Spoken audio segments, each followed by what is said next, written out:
ESPN Northwest Florida. The locals love it. 5, 4, 3, 2. Stand by.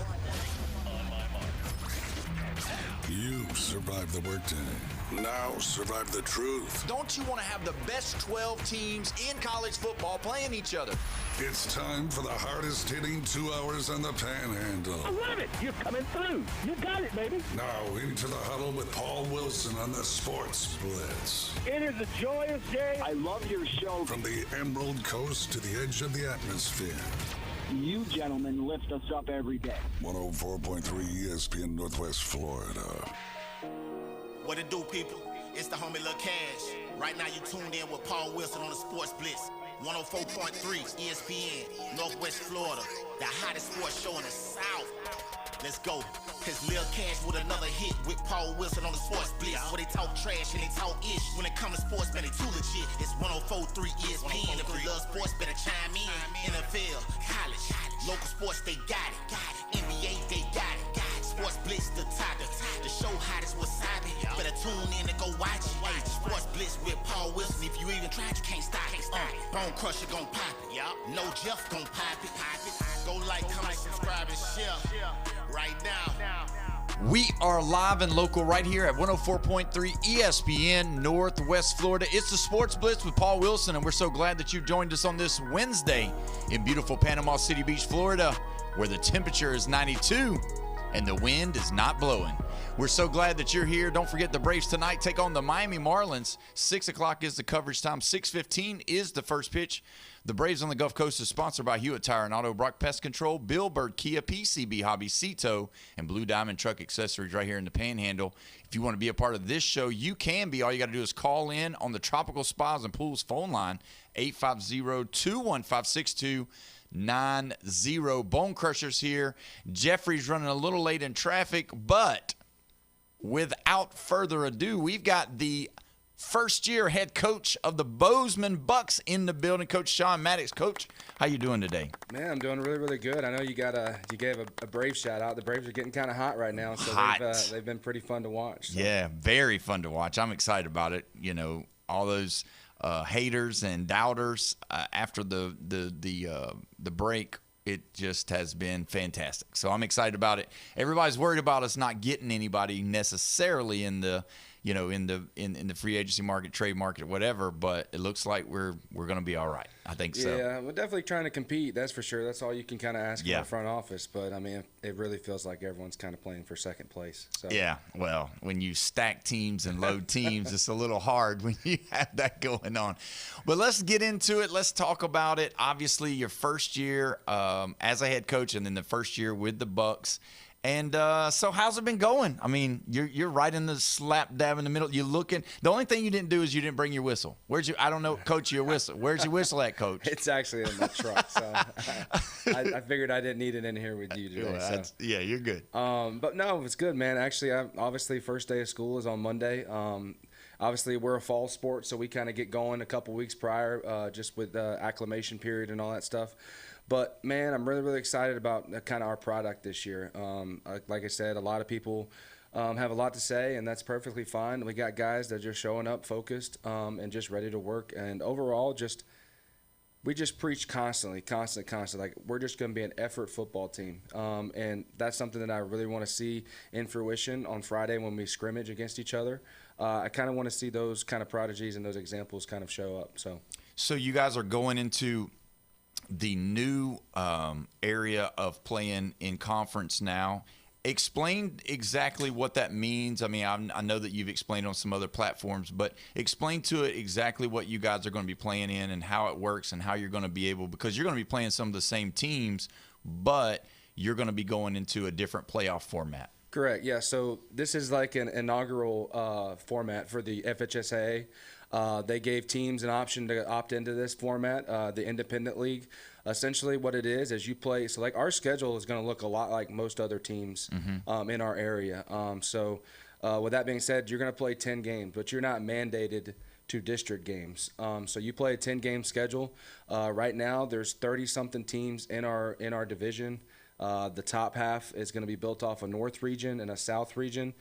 Some area teams like Graceville, Wewall, And then over the Jacksonville area, actually in Quincy Monroe is in it. Over in the Jacksonville area, you got Hilliard, Providence Christian, a handful of teams up in this North region. Essentially what it is we're not tied down to a district. With that being said, it's all Max Prep rankings based. So in this region, we're in the North region of Pool B. So in this region, the top 8 move on and create the playoffs essentially. So you got to have your whole body of work kind of goes into play here. So if you go out, you schedule hard games, you win close games, lose close games, it kind of puts the whole body of work together to determine where you're at on that ladder system. Again, like we're not in district play. This is a situation where our program, this is the best thing for our program right now and our kids. And that's something I'm truly, truly excited for. Our guys really, really have something to play for here. And then ultimately get this program back to where we want it to be here a couple years down the road, competing for district championships and all that kind of stuff. But right now, this region and this area and this conference is really, really good for the Bozeman Bucks and something I'm really excited about for our players. That's how it kind of works. It kind of gets you built up to that place to where then you can actually compete for the district championships. And they take in what the college football playoff committee always says they're trying to do, but technically they're not. They penalize you for losing. But this, if you're playing against a team, say that is, supposed to beat you, but you play them within a touchdown or 10 points or something like that, then they take that in count and saying, hey, that was a great game against a far more superior team, but you guys are good, and they were able to do so. We're going to give them a check mark there, so to speak. Yeah, so it's basically it really reminds me of the BCS era. Essentially, it's all computer-driven. It's all going to be an all algorithm model that really is going to determine our fate. So, which to me is exciting as a football coach, obviously, is because your game doesn't come down to one game. Your season doesn't come down to one game. It's your entire body of work, and you've got to go out there and you've got to earn it just like everyone else. That sounds pretty cool. I like it. I mean, that to me sounds really, it gives you an opportunity to not give up at the end of the season, because people do think, a lot of times, even in the college realm, you'll see it. They'll go out with an injury that they probably could have played through, or they just say, you know what, we're going to start trying to get ready for next year, that whole thing. And so, I could see it working better in the high school realm so that they can keep playing and finishing off. So, we talked early, you brought some of your guys in, and so how excited are you, but how are you like, wow, did you have that moment of walking on the field with you're excited, this is your program, they've handed you the keys, and then you walk out there? Did you have a wow moment? Like, did you have a wow moment with yourself? Just like, wow, I'm really doing this. Man, first, in my opinion, my first day of spring football practice was always like, it just went by so fast. Yeah.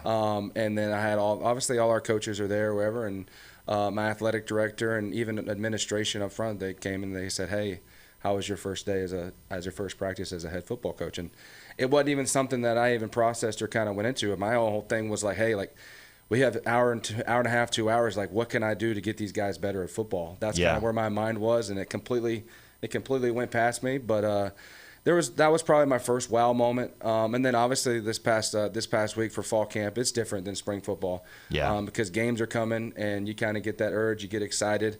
You start seeing everyone's highlights on social media in the college and NFL realm. So football is definitely here. It's getting settled in, and I'm really, really excited about it. So you've had a lot of people have helped you along the way. You've been on coaching staffs that's helped you along the way. Have you had to lean on anybody yet? Have you had to call anybody yet? And if so, if you're okay with it, who did you call? Yeah, I mean, obviously, my high school head coach and my pretty much mentor of coaching are both here in Bay County. And that's some people that I definitely have relied on. And this coaching carousel, this coaching life, you have to rely on other coaches. Mm-hmm. We want to beat each other up on Friday nights, but when it comes to the day-to-day operation of how you are and how successful you want to be and what you can do for kids, you have to kind of invite other voices into your life, and that's something that's very, very important to me. And I look forward, and I want to have great relationships with every single coach I come across. So, obviously, your wife, now, did she make the move too? Is she at Bozeman? No. Or did she stay? No, she has a really, really good day job. She loves teaching math at Mosley. Okay. She kind of takes care of the seniors that are working on their way to graduation and need that last push. Yeah. That's kind of her role, and she's something that she's excited about, but she's staying put. Okay, so she did stay. I know we had talked about Yes. it. Wasn't sure if she was going to stay or go, whatever. But okay, so what's been the hardest part of it? Like when you walk on the field, or when you're at home, or what has been? You're the guy. So what's been something that's been like, man, this is kind of tough. Have you ran into anything that's kind of like not necessarily throwing you for a loop, but has there been anything that you're just like, man, I didn't know it was going to be like this? Like, gosh, have you ran into any of those moments? Yeah. So obviously, like facility wise, that's somewhere like we go, hey, like we get a brand new turf field. Yeah. And then not realizing, obviously, like the district's been working on that thing constantly to make sure, and the contractors, they're pushing the contractors. But like walking out of our locker room each day, something that's just really hard to do is like when they're out there working on the turf and it looks like it's done and it's not done, and they got to get stuff to the track, and then there's stuff in the bleachers they got to do. Like there was 2 full weeks where the turf was done, where we had to walk past it and not able to get out there and practice on it. Wow. So like I said, we're back out there now. We're excited.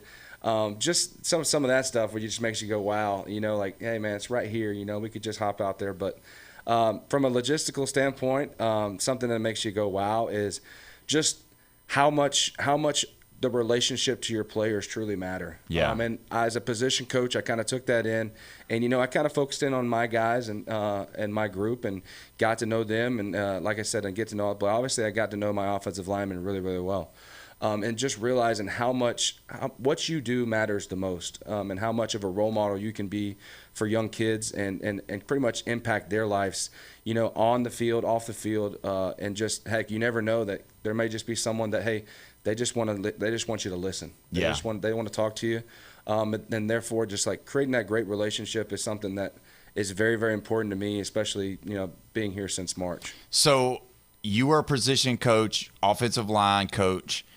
Are you the type of coach? Is your coaching style the type that you see something, you're gonna jump right in and try to fix that, correct that? Do you stay more back and wait and talk to your coaches later so they can correct it later? What kind of coaching style have you kind of grown into now that you see, or if you see something going on, even though you've got an OC or DC and offensive line, position coaches, all of that, are you a stop practice, I want to fix this part right now, or do you kind of allow them to coach? Do you kind of go over and tell them, hey, check out such and such, such and such? How do you do it? They're there to coach football. And one thing I'm not going to do is I'm not going to embarrass assistant coaches. I'm not going to undermine them at all. Mm-hmm. If something needs to be corrected, if something needs to be changed, like you said, that's a conversation that we can have one-on-one. But overall, like those guys are out there. They're out there at practice. They're going to coach the kids hard. Mm-hmm. The biggest thing is like I preach effort. If I'm getting effort, then we can kind of fix the mechanical and the fundamental part of all that kind of stuff. But as long as coaches are preaching effort and everything else and just getting on people's assignment, I'm not going to come in and kind of overly coach something.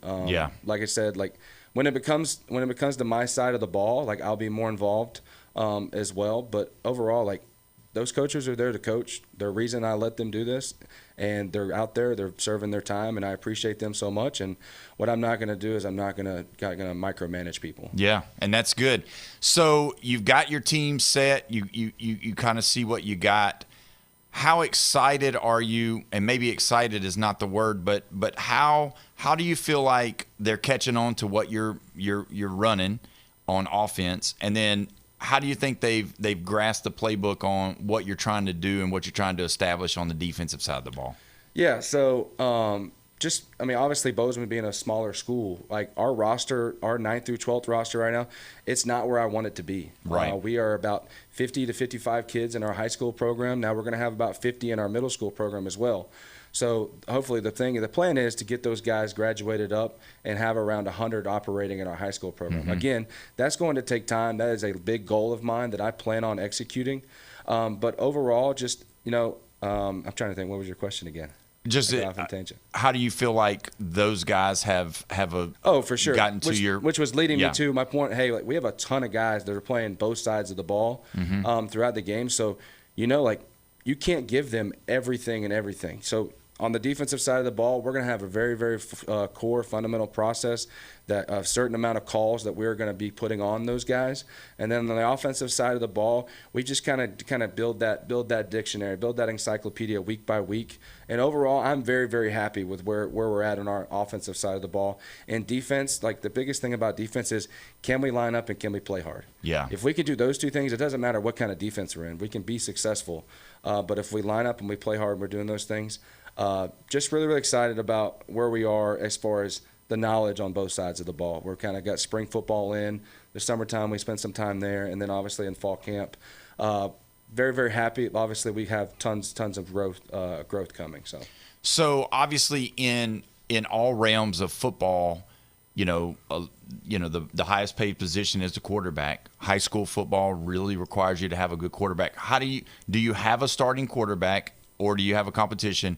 And if so, talk about him. Tell us about how he's doing and how he's grasping the playbook. Yeah, so no, that's one of the good things heading into this year is I've got a returning starter at quarterback, Hayden Gay. Like I say, he threw for 2,800 yards last year. Obviously, this year, obviously, I just want him to become a better quarterback, a better football player, better game manager, whatever you want to call it and what it looks like. But overall, like just super excited for him because he is somebody that has the reps built up to come in and do a system like we're bringing in.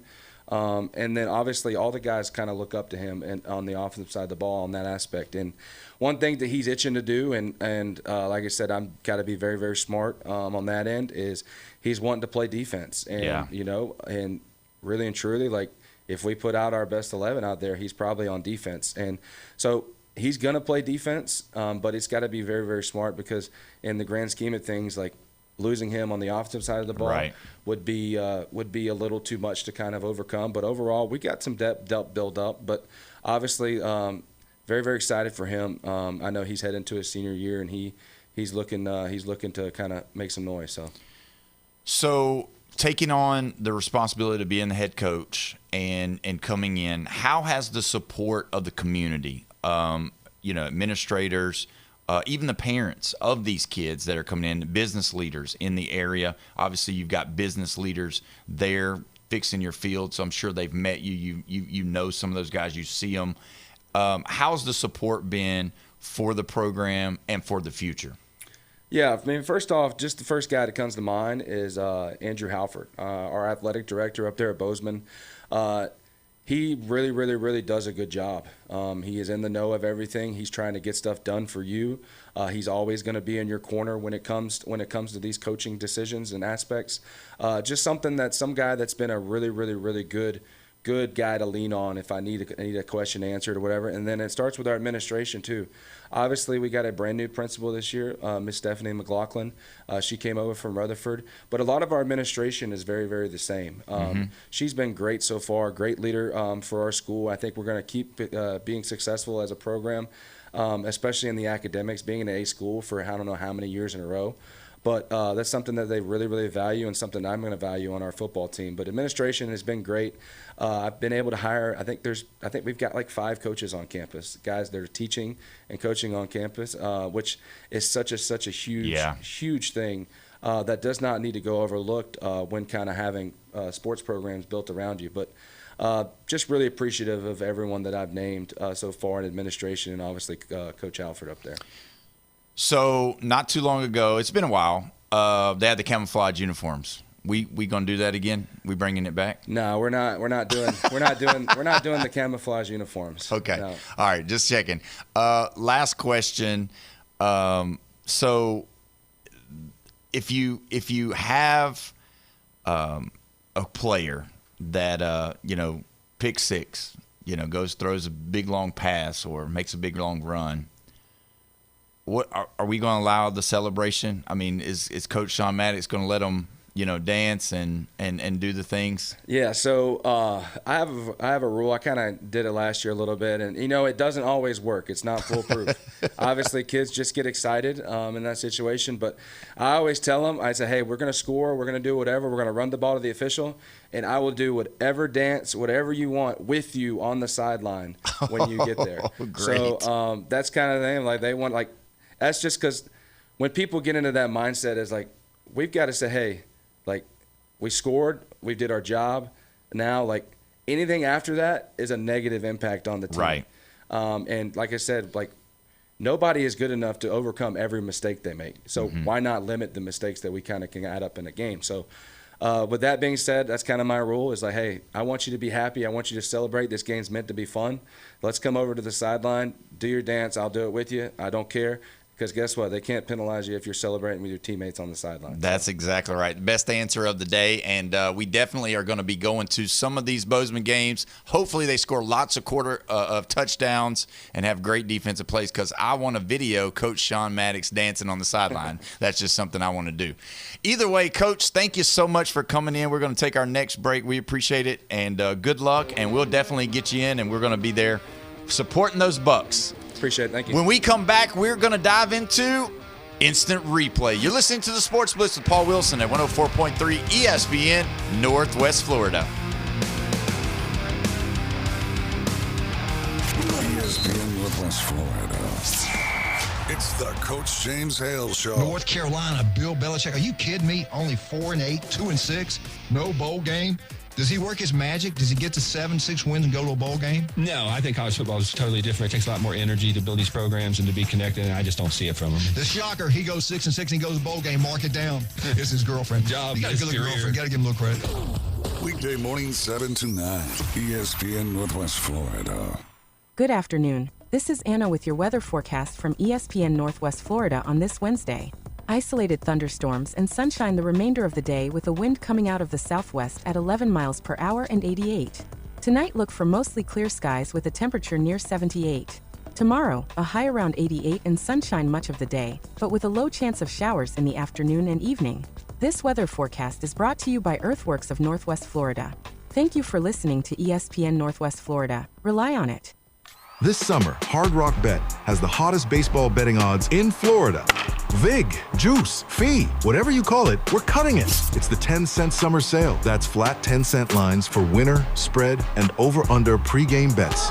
Same bets, better odds. This August, only on Hard Rock Bet. Offered by the Seminole Tribe of Florida. Valid for moneyline, spread and over. Under pregame markets with odds between -250 and +250 only. Must be 21 plus and physically present in Florida to wager. Terms and conditions apply. Concerned about your gambling? Call or text 1-833-PLAY-WISE. Take the hassle out of pool ownership with Tropical Spas and Pools. Their weekly pool cleaning service covers it all. Water testing, chemicals, brushing, vacuuming, and a full equipment checkup, so you can just relax and enjoy. Ready to upgrade your backyard? They specialize in hot tub spas from entry-level to executive models, starting at $6,599. Plus, above-ground pools like an 18-foot round starting at just $4,295. Visit Tropical Spas and Pools, 3612 West 23rd Street in Panama City.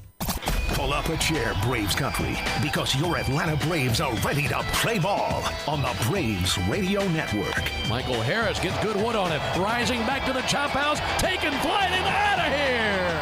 Tonight, the homestand continues at Truist Park as the Miami Marlins come to Atlanta for an NL East Division Series with your Braves. Coverage coming up at 6, first pitch 6:15 on your home for the Atlanta Braves. ESPN, Northwest Florida. Now, taking your collection to the next level. It's the Instant Replay Sports Cards Box Break. With Aaron Bearden on ESPN Northwest Florida. Welcome back. You're listening to the Sports Blitz with Paul Wilson right here at 104.3 ESPN Northwest Florida, your spot for the Atlanta Braves. Don't forget the Braves tonight take on the Miami Marlins. 6 o'clock is the coverage time. 6:15 is the first pitch. You can always listen to the Braves right here at 104.3 ESPN Northwest Florida. If you want to be a part of this show, no problem. All you got to do is call the Tropical Spas and Pool phone line, 850-215-6290. Jeffrey's here, Bone Crusher's here, and we're going to go to the phone lines right now we've got none other than Instant Replay Sports Card, Mr. Aaron Bearden. How you doing today, Aaron? Hey, fantastic. How about you guys? We are doing awesome. We're so excited about everything that's going on. Obviously, big stuff coming out in the in the card market, and just a lot of stuff going on, and it's just a really good thing. Let's start today. Obviously, this past week we saw something crazy going on. We saw a dual logo patch, Shohei Ohtani, signed in English and in Japanese, go for $11 million. Aaron, tell me all about this. What is going on? Yeah, where did Aaron get $11 million from? Exactly, that's what I'm saying. Did we see it sell for that? Yes, I I mean, believe. that's my question. I think so. Well, I mean, it was a private sale, and someone claimed they spent $11 million. I don't know. Did you want to count all that money? It doesn't affect me or my store, so I don't pay attention to it. Yeah. Unfortunately, when Topps puts those kind of cards in there, what it means is a lot of people see that and go, "Oh, I can't afford card collecting. It's just for really wealthy people." It has as much negative effect as it does positive effect. So, yeah, it's not something I spend a lot of time thinking about, to be honest. Cool. They put one neat card in there. Somebody got it. There's tons of other great cards in that product. And I've already heard collectors say, oh, well, since somebody found that Shohei, I don't want that product anymore. I don't get that reasoning. There's plenty to like in that product without that one card. It didn't have that card in it last year, and everybody still bought Topps Chrome. So why stop now? Yeah, and that's exactly right. So talk about that a little bit, because like it's like when I came over to your place, and there's a plethora of cards that are affordable. Like if you want to buy the single, cards that you just want, maybe you like a player, maybe you are doing it for an investment. There are cards that go, maybe that are at $20 right now, but you can they go up. They could go to 100, or they could go to 150, or whatever. Talk on that a little bit, because you're exactly right. Just because there's a big time card out there, it doesn't mean you can't go find a good collection that does eventually, makes money, and you hold on to it, and something you can pass on, and it's fun and it's exciting. All of those things. Speak on that for us, Aaron. Yeah, and ultimately, I mean, that's the key word, right? That it's fun. There's so many other things. If you just want to invest in stuff, there's so many other things that I would probably look into before sports cards. But if you want to have fun with it, sure, at any price point. If people come into the shop and they've got $20 to spend, or $100 or $500 or whatever, there's stuff you can buy that you can enjoy and find really cool cards. And like you say, they may appreciate one day and really go up in value a lot, to the point where you're like, hey, I remember when this was a $2 card, and now it's a $100 card. You don't have to drop thousands or millions of dollars to have a collection you enjoy. I think the key thing right there is, we always try to talk to people about, find what it is you like about collecting. You want to collect rookie cards? You want to collect one certain team? Or, just one player? You want all the cards you can get of that one player? There's so many angles you can approach this from, that, getting swept up in, like, oh, somebody allegedly paid $6 million for this card or whatever. Oh, cool. But that really doesn't affect anything else going on, right there in front of you. Yeah, I mean, speaking of swept up, Shohei Ohtani, 3 for 5 today, 2 home runs, an RBI. Wow. And the Dodgers got swept by the Cubs.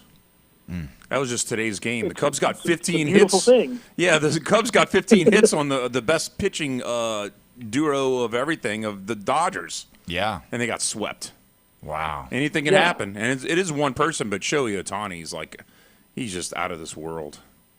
3 for 5, 2 home runs, Still lost. He's having a good run. Oh, yeah. Unbelievable. And, he's the most solid thing right now, as far as, certainly is in baseball. If you ask me to pick one guy that I'd say, hey, buy this guy's cards, and a year from now they're going to be worth more than they're worth today, I think Ohtani has probably proven himself to be the most reliable. But there's plenty of other upside to other players as well. There's a lot of guys you can get in on kind of at the ground level, to think of it as an investment, who may be the next big superstar. You know, there are guys right now coming up in some of the draft products and all who are 18, 19 years old. 10 years from now, they may be who we're talking about. You know, once, you know, somebody like Shohei at that point is at the twilight of his career, maybe. Maybe some of these young guys are going to be the thing. Yeah, there's a guy, Lombard with the Yankees. He's what? Yeah. I don't know, barely 19. Yep. He's younger than Jeter started or something like that. He had his first. I think so. Yeah. I think he was younger, got in before, you know, I think maybe a couple of months or whatever. But that's and you know, Aaron, that's the biggest thing is like it's so built on you don't know. You really don't know who's going to, and that's what's so awesome about the card market is that, you know, if you get your kicks off of opening packs, you can buy a box of packs. If you like a specific card person and you see that card, you can go over there and pick that card and purchase it. Or if you want to take a gamble and want to say, okay, this guy, and this guy, I'm going to buy these 3 cards. I'm going to sit on them and see what happens. You might have a superstar in the making, or it might be, you know, because when I think about that, I think about Jackson Holiday. You know, he was the guy everybody was talking about. And, you know, his card at first was like really high and you know, and then all of a sudden it kind of dropped down.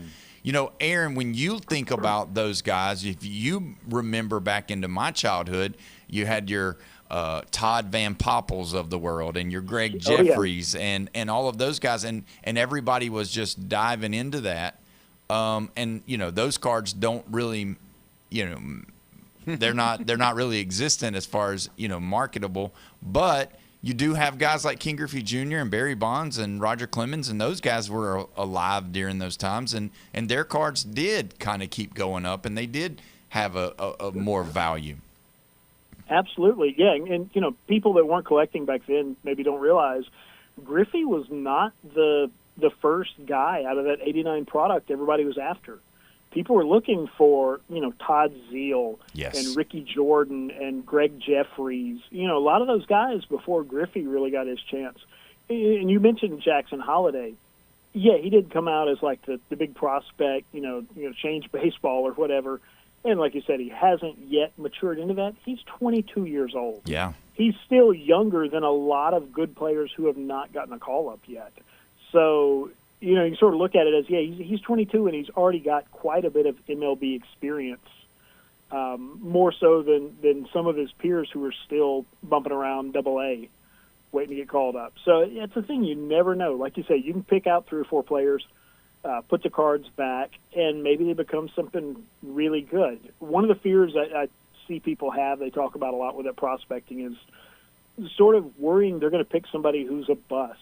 Look, the MLB teams, and this goes for every sport, they have rooms full of guys crunching numbers at computers. And they can't pick guys with 100% accuracy, and they're putting a lot more into it than a card collector is. They have a lot more money invested in it and time. So don't beat yourself up about it. Pick a few players like that if you want to prospect. Do the research you can, but, you know, they're not always all going to hit, but once in a while, yeah, you got something to show for it. So this week, obviously, there's a big, you know, cards coming out. I think it comes out. Does it come out today? Is that Topps debut patch for the basketball? Did that come out today? Tomorrow. Tomorrow. Okay. Yeah. Tell us about that. Tell us exactly what's coming out. I know that there's some deal with their debut patch that they're going to be. Yeah. That's what everybody's hunting for those. Yeah. So Chrome update Topps, whether it's, you know, they're going to do baseball, football, basketball, etc. Chrome Update is going to be home for what they call the rookie debut patch, and it's going to be a card that has a piece of the jersey from that player's very first game that they played in the big leagues or the NBA or whatever, and it's going to be autographed and it's going to be a 1-of-1. This has been something going on in baseball for a couple of years now. Back to, I think, about 2023, I believe was the first year they did it. The Paul Skeens card from his rookie year, you know, is a very famous one that sold for over $1 million. Wow. Really, all of them are worth far more than what you're going to pay for the box, even the guys you've never heard of, just because people want to own one of those cards. So tomorrow, yeah, it's going to be a big, big deal. People are going to be looking for, obviously, the Cooper flag, right? But, I mean, even beyond that, there's several other really good rookies in that product. And it's going to be a lot of other great cards in Chrome Update, too. We've already seen some of the artwork, some of the previews of some of the cards coming out. So it's going to be a really fun set with a potential at some big cards, but also just an even greater potential to just collect some fun cards. Yeah, and that sounds really fun. I'm sure everybody's going to be all about that. When you think about, you know, getting those cards that have the patches and all that, it just blows my mind because it's such a cool concept, and some of the things that they do, and NASCAR putting a piece of the rubber off of the tire, or, you know, having some type of piece of a bat or a ball, leather, you know, all of those things are just so cool to me. Yeah. When did they start doing that? 1996. Okay. 96 Upper Deck baseball, 96, 97 basketball. So, 97 really, I think Upper Deck baseball was first time. The 96, 97 basketball product actually came out later in the year, even though it's called 96. So Upper Deck baseball, you had Ken Griffey Jr., Tony Gwynn, and Ray Ordonez. Mm-hmm. They were the first three guys to have jersey cards. And Upper Deck kind of put three out there just to test what it was going to be like, and by a year or two later, it had just, you know, nobody had ever thought to do that really before. And Upper Deck's really done something amazing with it now, which is a response to that MLB debut patch thing out of Topps. Upper Deck took it to the next level and made it much more collectible and affordable, which is in the NHL, they do basically the same card, has a piece of the uniform from the first game, but they make it just a regular jersey card so that tons of people can collect it. You know, if you just want to spend a few bucks on it and not, you know, track down some $50,000 card. But then they also make a version which is numbered to the player's jersey number, and you can buy that one, and that's autographed. And then they make the one-of-one, you know, laundry tag type specialty thing on par with the Topps MLB debut patch. So you still have the one-of-one there that's worth a lot of money, but you also have other options for other collectors so that more people can enjoy that card and that memory of that player's debut game. Yeah, that sounds awesome. And speaking of that, I mean, have you had much, have you had anybody hit anything this week, or have you heard anything about the good ones? Speaking of the Upper Deck, obviously they come out with the 86 pack signed on the outside of Michael Jordan. Have you heard anything? Because I've been looking, and nobody has come out and said that they've hit any of those cards yet. I haven't, but I really haven't looked for that. That would be an interesting thing to see, because to my understanding, I believe they were redemption cards within the packs. It wasn't that you got the 86 pack inside your box. Yeah. You got a redemption for it. Yes, I have not heard of that, that being pulled so far, but I mean, with only 23, you know, it's going to be pretty scarce. I know one year they put in some Jordan, I want to think it was maybe a piece of the floor that he played on, like in Chicago, and they were numbered to, I believe, 23 as well. We had one of those pulled in the shop. Wow, that would have been fantastic. But it was wow, a really, that's really great cool. card. Same guy that pulled that also pulled a one-of-one Kobe Bryant auto in the shop. Yeah, well, that guy needs to accompany me to the next time I come to your shop so that he can help me pick out cards for sure. Yeah. So last weekend you had something really cool, really exciting. You had former Major League Baseball pitcher Randy McGilberry in-house signing books, signing cards, baseballs. We had him on the show the week prior, before that Saturday. How did it go? Did you have a good turnout over there at Instant Replay Sports Cards? Yeah, we were really happy with it. He got to meet a lot of fans and sign a lot of things for them, create a lot of memories. It was really cool to get to see him talk to some kids. And, he's wanting to know do they play Little League, what position do they play, and stuff like that. So really a fantastic event. We're definitely going to do more of that over here. And if you did miss out on it, don't worry. We have some copies of his book that will be for sale, and you can read about his story. He's just a really, really interesting guy. Still got a lot of cool stuff going on. He's still connected to Major League Baseball and a lot of the retired players. And we will be having him back at some point in the future for sure.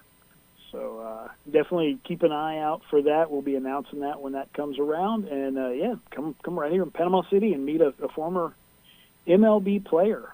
He's got tons of cool stories. Yeah, he was really good on the radio as well. We had opportunity to talk to him, and he told us some of his personal stories and all of that. So I know that was a great day, and that'd be awesome to have him back. He was go ahead. booked to be here. Yeah, he was booked to be here for 2 hours, and he had such a good time. He ended up staying for 5.5 hours. Wow, that's really cool when people do that. Yeah, he said, "Man, I'm just having so much fun talking to people and hanging out." And he's like, "I don't want to go." Wow, that's great when they do that. You know, this is the time where spring training's going on for football. I call it spring training. I mean, they're getting ready. It's not spring any longer. I know, but I'm just saying. I knew you were going to look at me when I said that. Yeah. You keep me on point. But preseason's getting ready to be here, and you see it, man. You see those guys, they're running past all the fans, and you got some that'll stop and take pictures and sign stuff, but a lot of those guys will not do that. So it's really cool when somebody has been successful, has had some fame, to stop and take a moment and stay there and do what it's supposed to be about, the fans. So, but either way, give us what's going on this weekend at your place, and give us the hours of operation and the location, my friend. Definitely. So we are open 7 days a week, Monday to Friday, 11 to 8, Saturday 10 to 8, Sunday 12 to 6. That is right here on 23rd Street in Panama City, Florida, 752 West 23rd Street, Stanford Station, by Academy Sports, Sweet Frog, Yogurt, El Jalisco, in the same parking lot, same property. And we've got Kids Club on Friday night, which is cool. We're going to have a few extras for the kids. That is at 6 p.m. Bring those kids down, get in on some cool breaks and some trading opportunities with other kids. In-store breaks on Saturday at noon, always a good time. Then we got some Pokemon, I believe, Saturday evening as well. And then next Saturday, we got Rip Night. We got sign-ups for that. Rip Night space is limited. Come down, sign up, prepay. Make sure you get in on the Rip Night fun. We can talk about that some next week. Oh, yeah, that was a great time. We actually went, and my son was a part of that. Really cool. Come home with a bunch of cards, and that's what it's all about. So, but, Aaron, thank you so much for coming on today, and we appreciate it, and we hope that you have a great weekend. Yes, sir. Thank you. You guys take care. Be good. Be safe. Come see us. Yes, sir. That's Aaron Bearden at Instant Replay Sports Cards in Panama City. Go see those guys. They take good care of you. They know a lot about cards, and they've got a lot of stuff that you want to see. When we come back, we're going to dive into some baseball, some football, some college football, some national football, all of it. You're listening to the Sports Blitz with Paul Wilson right here at 104.3 ESPN Northwest Florida.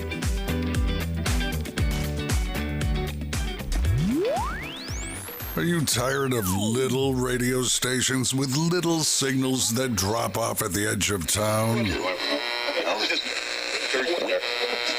did say, Well, bless their hearts. This is the most powerful sports signal in the Panhandle. You found the Sports Talk Monster. 104.3 ESPN Northwest Florida. Discover the new Kia at Bill Bird Kia. Get behind the wheel of an exciting new 2026 Kia model where advanced technology, confidence-inspiring safety, and premium comfort come together for every drive. Looking for an SUV? Check out the stylish new 2026 Kia Sportage or the family-ready new 2026 Kia Sorento. And if you need more room, the innovative new 2026 Kia Carnival MPV delivers SUV-inspired design with plenty of room for all of your adventures. Bringing style and performance together, experience the bold new 2026 Kia K4 and new 26 Kia K5. Bill Bird Kia is the home of the original 20-year, 200,000-mile warranty, giving you peace of mind that you can trust. Visit Bill Bird Kia at 2435 East 15th Street in Panama City or online anytime at BillBirdKiaPanamaCity.com. Bill Bird Kia, your local community dealer, where we treat you like family. The 20-year, 200,000-mile warranty is a Bill Bird Kia warranty. See dealer for complete details. 104.3 ESPN Northwest Florida gets results. Here's Alan Watson from Gulf Plus in Panama City Beach. When we first came to Panama City Beach to launch our business, we didn't really have a voice, and we didn't have any way of letting people know that we were here and we were new. ESPN Radio has given us a way to reach our audience, which is sports fans, because of being in the golf industry. And we've managed to grow the business while staying on the radio for 6 straight years. So it's been the kind of thing that's really helped us to grow. It's brought in the most business, and it's the thing that we're recognized for and people associate us with. I couldn't be happier with our association with ESPN Radio. To see how 104.3 ESPN Northwest Florida can help grow your business, go to ESPNPC.com and click the contact button. That's ESPNPC.com and click contact. Pull up a chair, Braves country, because your Atlanta Braves are ready to play ball on the Braves Radio Network. Michael Harris gets good wood on it, rising back to the chop house, taking flight and out of here. Tonight, the homestand continues at Truist Park as the Miami Marlins come to Atlanta for an NL East Division Series with your Braves. Coverage coming up at 6, first pitch 6:15 on your home for the Atlanta Braves. ESPN Northwest Florida. When the sun sets on the Emerald Coast, the freaks come out and play. Hi, I'm a recovering crackhead. Hand me that shotgun. Get on your knees! The Sports Blitz with Paul Wilson. 104.3 ESPN Northwest Florida. We are back live and local right here at 104.3 ESPN Northwest Florida, your spot for the Atlanta Braves. Don't forget the Braves tonight take on the Miami Marlins. 6 o'clock is the coverage time. 6:15 is the first pitch. If you want to be a part of this show, you can be. Call in, text in on the Tropical Spas and Pool phone line, 850-215-6290. You can also check us out on our Facebook page. We definitely look at the comments and been having a lot of arguments going on that Facebook page, so you can check it out and laugh Who at we got these today? guys. We don't have any arguments yet. We haven't started talking about college football yet. This evolves because we had Michigan versus was it Gators? Michigan versus the Gators. And then the Hurricanes versus the Gators. Yep. So I'm waiting for the Seminoles and Gators because, I don't really think they like each other, Paul. No, I think that's a definite. So let's get it started. Round 3. Round number 3. But we got to talk about it, man. We are excited. Again, the Braves, baby. That's right. The Braves. Winning last night 4-2 against the Miami Marlins. Austin Riley. I mean, I know we've been talking about how he's in a slump. 2 for 3 last night. 1 home run, 2 RBIs. Austin Riley needs – if he gets hot, look out. Here we come. We got 49 more games. I understand. That's a lot, but that's a long time to be hot. But that's good. I mean, that's how baseball is. But if he can get hot right now, I mean, that's what I'm saying. Cause I need him to get hot in the playoffs. Yeah, I'm good with that. But he might be sitting the bench in the playoffs if he don't hit right now. That's the biggest thing because we got a group of people that have been hitting the ball. I mean, there's Yaz, there's Dubon, there's Smith. I mean, those guys are going. Now, I will say this: Ozuna and Solar. Remember, former Brave players who Solar, the last time the Braves won the World Series, he was the MVP. Ozuna, very good for those years with the Braves. Yeah. Both of those guys yesterday got designated for assignment.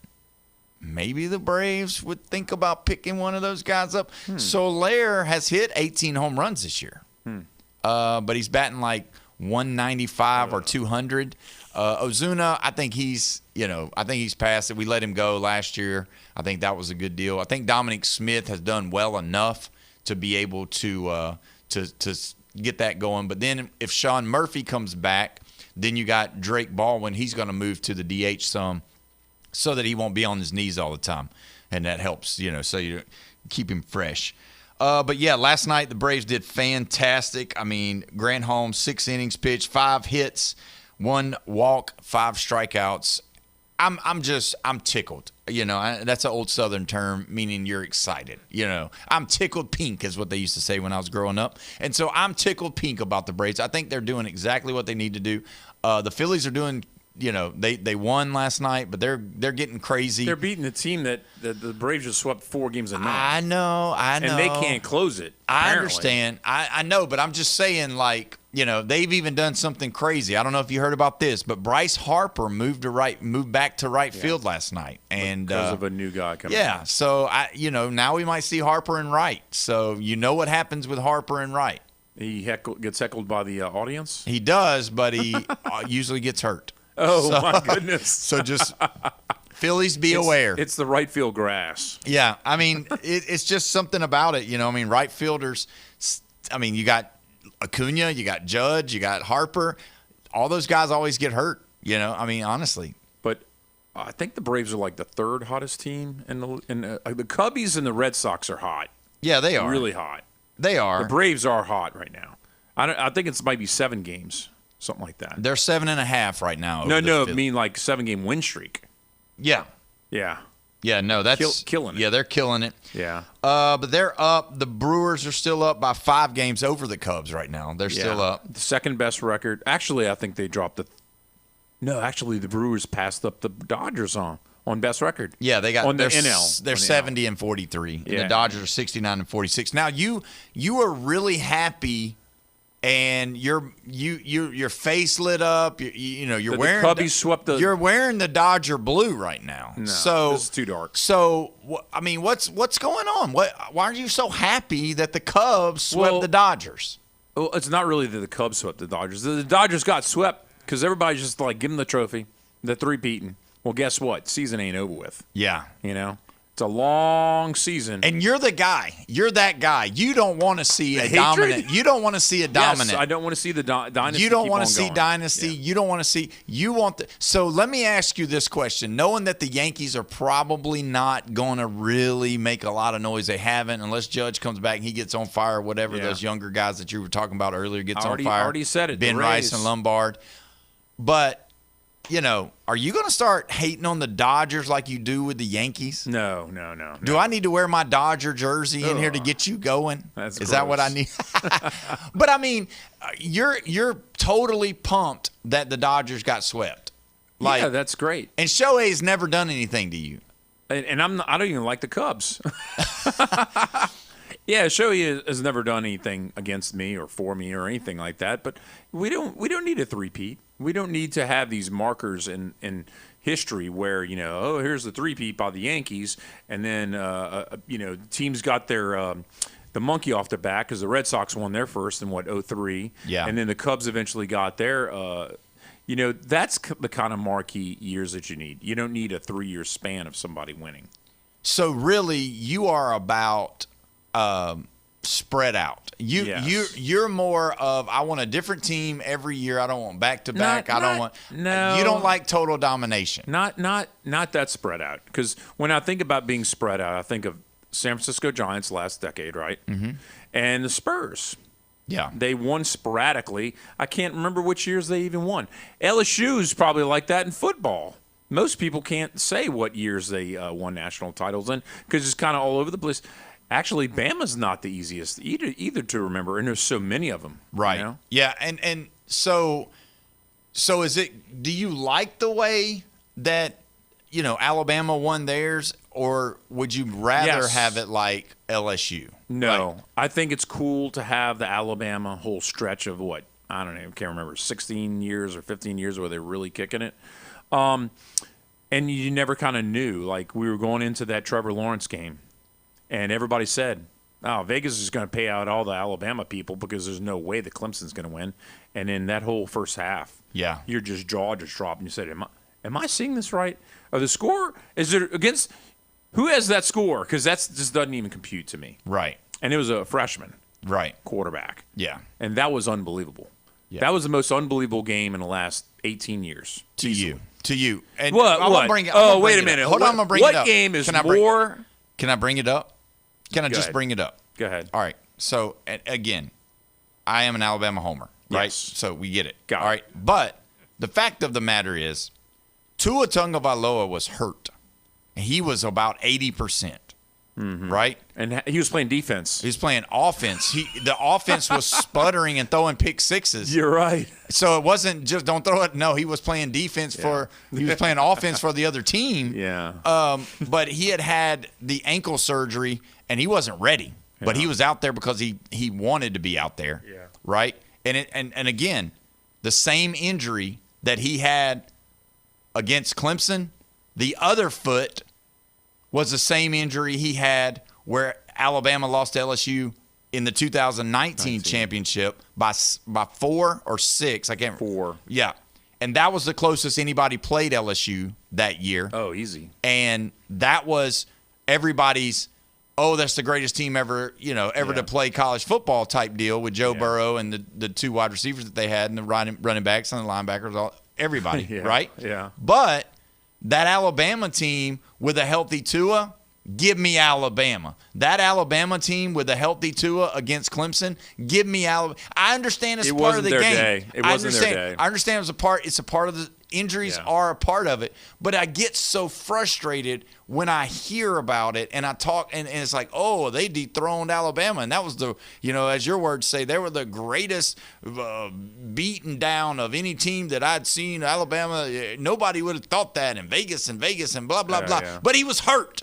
All right? And if Joe Burrow would have had the same injury, we would not be talking about 2019 Joe Burrow. And if Trevor Lawrence would have had the same injury, we would not be talking about a freshman winning a national title. So let's just throw it all out on the table while you're sitting here talking about all this nonsense. I'll disagree, and I'll also say that it was a better chance of if the kick 6 had never happened, Bama would have beat Florida State. That'd have beat Jameis? Jameis Winston would have lost to Bama that year.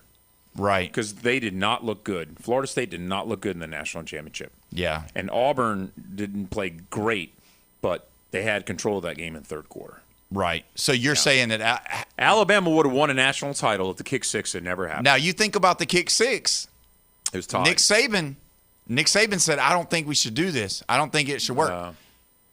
That's the difference between the way I talk about Nick Saban compared to I talk about Kirk Cignetti. Mm-hmm. You think Kirk Cignetti, if he'd have said, I don't think this is going to work, that he would have allowed it to happen? Yeah, I know. He'd have punted the ball. Yeah. And Saban said, I think we should punt right here. They got the video. I mean, they got the voice. Yeah. And he says, I don't think we should kick it here. We shouldn't kick this right here. Yeah. We probably shouldn't do this. And he went on with it. Yeah. Again, and we had Coach Sean Maddox here earlier, and he was talking about letting his coaches coach. Yeah. Coach Saban let his coaches coach, even though if he disagreed with it. But Kirk Cignetti does not. Yeah. And I was ragged on a little bit yesterday after the show. Somebody sent messages and said, you must really have it out for Kirk Cignetti because it seems like every week or every day this week you've talked about him. So here we are again on the 4 o'clock hour already talking about Kirk Cignetti. But just so you know, when we go back to the top of the hour, because we're going to take a break, I will be talking about Kirk Cignetti. I will be talking about Indiana because I'm ticked off about all this junk that's going on. When we come back, that's what we're going to talk about. You're listening to the Sports Blitz with Paul Wilson at 104.3 ESPN Northwest Florida.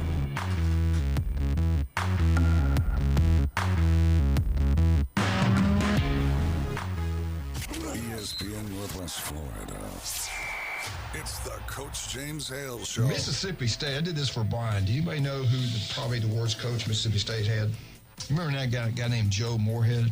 No, I do not. No. That means it's pretty bad. If you don't even remember. Joe Moorhead is now the head coach at Akron. Don't give me that look. Are you He's been serious? here for like 5 years. Yeah. Is he doing good? Come on. No. Okay. Akron sucks. No. Okay. Weekday mornings 7 to 9. ESPN Northwest Florida. Good afternoon. This is Anna with your weather forecast from ESPN Northwest Florida on this Wednesday. Isolated thunderstorms and sunshine the remainder of the day with a wind coming out of the southwest at 11 miles per hour and 88. Tonight look for mostly clear skies with a temperature near 78. Tomorrow, a high around 88 and sunshine much of the day, but with a low chance of showers in the afternoon and evening. This weather forecast is brought to you by Earthworks of Northwest Florida. Thank you for listening to ESPN Northwest Florida. Rely on it. Full residential and commercial projects from start to finish. Wheelhouse is ready to help. From the moment you have the thought to build to the moment you step through the front door of your finished project, Wheelhouse Consulting and Engineering will walk you through all of your aspirations. Engineering, site plans, live architectural design, construction, 3D rendering, permits, and more. Wheelhouse Consulting and Engineering, 850-896-6597, 850-896-6597, and online at wheelhousedba.com. Canes fans, the 2026 Miami Hurricanes football season will be here before you know it, and there's no better place to experience it than inside Hard Rock Stadium. Feel the energy of the crowd, the excitement of game day, and the moments you can't fully experience from your couch. Season tickets are the best way to make sure you don't miss a snap, a score, or a signature Canes moment all season long. Lock in your seats today at MiamiHurricanes.com/football. That's MiamiHurricanes.com/football. WGSX Lynn Haven, WVLQ Port St. Joe, ESPN Northwest Florida. The locals love it. Pull up a chair, Braves country, because your Atlanta Braves are ready to play ball on the Braves Radio Network. Michael Harris gets good wood on it. Rising back to the chop house. Taking flight and out of here. Tonight, the homestand continues at Truist Park as the Miami Marlins come to Atlanta for an NL East Division Series with your Braves. Coverage coming up at 6, first pitch 6:15 on your home for the Atlanta Braves. ESPN, Northwest Florida. It's not the size of the dog in the fight. It's the size of the fight in the dog. Now, the Sports Blitz with Paul Wilson on ESPN Northwest Florida. What it do, people? It's the homie Lil Cash. Right now you tuned in with Paul Wilson on the Sports Blitz. 104.3 ESPN, Northwest Florida. The hottest sports show in the South. Let's go.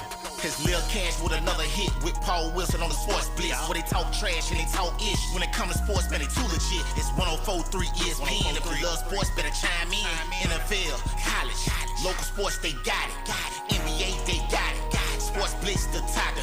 The show hottest was Sabi. Better tune in and go watch it. Hey, Sports Blitz with Paul Wilson. If you even tried, you can't stop it. Bone Crusher gon' pop it. No Jeff gon' pop it. Go like, comment, subscribe, and share. Right now. We are live and local on this Wednesday. It's hump day, baby, and you are locked into the Sports Blitz with Paul Wilson at 104.3 ESPN, Northwest Florida, your spot for the Atlanta Braves. Don't forget the Braves tonight take on the Miami Marlins. 6 o'clock is the coverage time. 6:15 is the first pitch.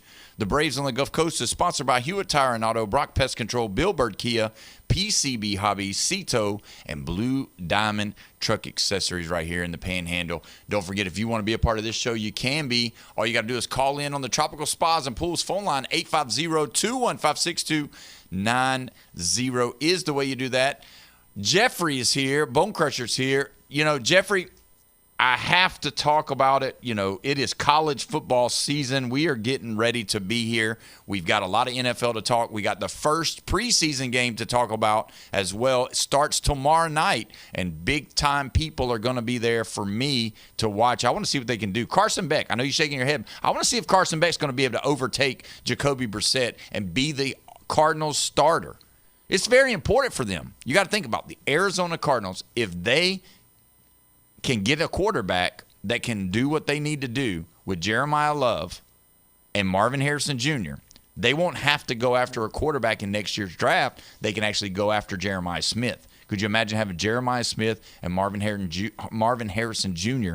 on each side, former Ohio State players playing together? Yeah. That, and they need to get some defensive help. Yeah, I'm sure they'll get somebody. But let's talk about the college football side. Breaking yesterday, Indiana football star defensive lineman Stephen Daly, who led the team with 19 tackles for loss, will return to the Hoosiers for his 5th year. He's set to be eligible for his 5th year and final year to wake up or to in the wake of the district court ruling in Colorado. Man, look. Here we go. I lose track of all these court dates. I keep on missing court. But balls. It's crazy because it's like, oh my gosh, are we going to continue this mess? Are we going to keep letting these guys? I get it. But it's like what Brian said on Monday. That's what they didn't sign up for that. What, is this going to be it, or are we going to continue to do this? Is Diego – I know they said Diego Pavia can't come back because he's already, signed a contract and all that, and he's already been on the practice field and all that. But, I mean, this guy's not good enough. Is he not good enough to make it in the pros? Is that what we want to see? Do you want to see that? If you're an Indiana fan, you want to see Daly come back, who's not good enough to make a pro team, but he's good enough to come back and play against, he's probably 25 years old, just like half of the team was last year for the Indiana Hoosiers. So, I mean, what do you think? Come on. It's minor league, and that's basically it's not minor league. It's college. Oh, it's man, it's a minor football. league for football. You have to go for 2 years, apparently, right? Yeah. You're locked in for that. A lot of these players don't come out after 2 years because guess what? They aren't ready, Paul. Yeah. So what's the problem with this fifth-year guy who didn't get drafted? And, I mean, he's going to be – I don't say he's going to be dominating. He's not good enough for NFL yet. Yeah, but he was a starter last year. Yeah. He played on the national championship team. Yeah. He led the team in tackles for losses. Yeah. And now he's coming back. He's probably 25 years old. Yeah. I mean, it's just – I don't like it because you're only playing against 18 and 19, 20-year-old kids. Yeah. And it's just like it's not no. He's probably 23. Well, we'll see. We'll look him up in just a moment. We're going to go ahead and go to the phone line. We got Nate on the line. Nathan, how are you today, my friend? The return on investment, the ROI on these guys, if you're not making it by the time you're 2021 to get into even the NFL, just scratch it and go to the CFL or go to European League. I don't care where you go. I mean, there are exceptions, but the rule is if you can't even finish college career to even get to the sniff, then forget it. Yeah, and if he's 23 years old, I'll take Jeff's word for it. He might be older. That means next year he's going to be 24. Who's going to take a chance on a defensive end that's 24 years old and has just played a lot of football? I mean, well, it's more likely to be if it's an lineman, they'll probably do that because they're just going to get a one and done out of it if they want anything. But I don't see a DB, going at 24 and lasting more than 5 years. I mean, it's not out of the scope of things, the way things are going in sports today, for that to happen. But we're allowing it to happen by allowing these people to dictate to the teams and to the league what they want to do. Then that's not how it works. You have a product. If somebody wants to take the chance on that product, then they buy into you. But if they're not buying into you, then you're going to be out there with your sign and a soapbox going, "Hey, I'm for sale.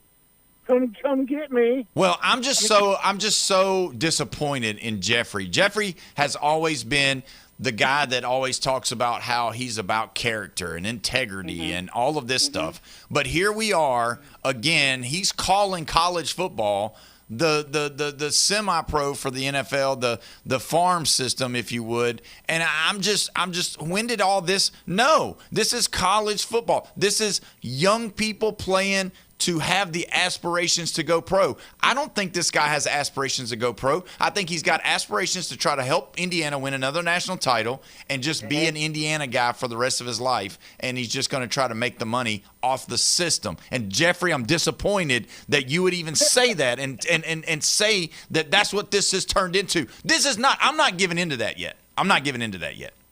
Oh, yeah, he's 6'1". He's only 22 years old.